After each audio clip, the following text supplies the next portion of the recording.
All right, Coach, congratulations. 100 sack win, seventh coach ever to get there, second Carson-Newman coach to ever get there. You win at 109 to 49. You set the sack record again for three-pointers. Obviously, Marcel's undermanned, but what do you think of how your team was able to perform tonight? I thought they came out with good energy, and we had talked about that for us right now, it's really important that we got 7 regular season games left, that we want to have a good performance, and we want to play pretty well on both ends of the floor. Our offensive end was better than our defensive end tonight, and yet, Mars Hill came with 7, and they were undermanned, but at the same time, we got to play, and we still got to play hard and try to make sure that we don't regress, that we're still moving forward, and I thought our kids did a pretty good job of that tonight. When you look at the game overall, 16-0 start to the game. I think you start the second half on a 12-0 run. You shot a lot of three-pointers in this game, 50 of them all told. In terms of your offense, you mentioned that it was a little bit better. To score 100 points, when you win game number 100, what's that mean to you? I guess it's cool and all. To not, coaching cliche, I guess. You win.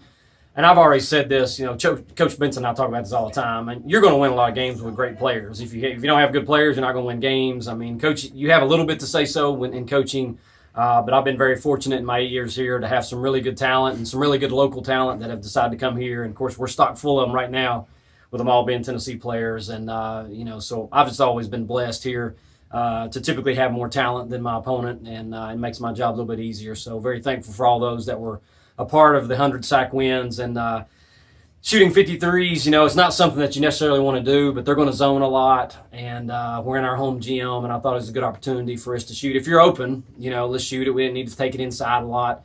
I thought we might get some second chance points if we did shoot a lot. So 21 out of 50, that's not too bad. You can obviously talk about Harris, 28 points, double-double from Kayla, but I thought you got really nice minutes once, especially in the fourth quarter. Abby Wilson played really well. Yeah. Goforth played well. Katie Bean played well.